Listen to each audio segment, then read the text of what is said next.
बापट साहेब बघा बघा बघा, हो बघा. आता माझ्या हातातलं ही दिसत असेल, त्याच्यावरूनच तुमच्या लक्षात आलं असेल मी कुठं आलो आहे. आणि हे लाकूड हे बघितल्यावर तर कुणाला पण कळेल मी कुठं आहे. हो, मी सध्या आहे सातारा शहराचं मटण मार्केट. या मटण मार्केटची इतकी दयनीय अवस्था झाली आहे की इथं येणाऱ्या माणसांना तोंडावर हात ठेवल्याशिवाय येता येत नाही. याची दुसरी बाजू म्हणजे काही दिवसापूर्वी या मटण मार्केटचं काही वर्षापूर्वी या मटण मार्केटचं नूतनीकरण करण्यात आलं आणि हे नूतनीकरण अर्धवट राहिलं.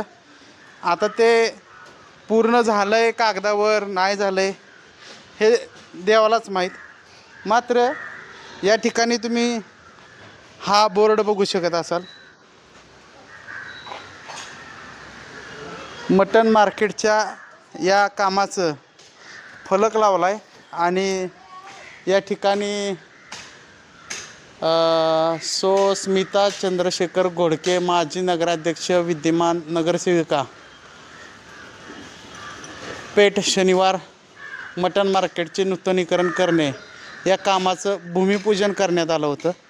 त्यानंतर या मार्केटचं काम देखील झालं बापटसाहेब. परंतु हे काम तुम्ही बघू शकत असाल, ही या मार्केटची अवस्था आहे आणि हेच ते नूतनीकरण करण्यात आलेलं आहे. 2 वर्षापूर्वी पालिकेच्या तिजोरीतून निधी आला, त्या निधीचा खर्च कसा झाला आहे तुम्ही बघू शकत असाल. काय अवस्था आहे ह्या बिल्डिंगची सोडा, मात्र ज्या फलकाची त्यांनी उभारणी केली, काम पूर्ण होण्याआधीच त्या फलकाची अवस्था बघू शकता.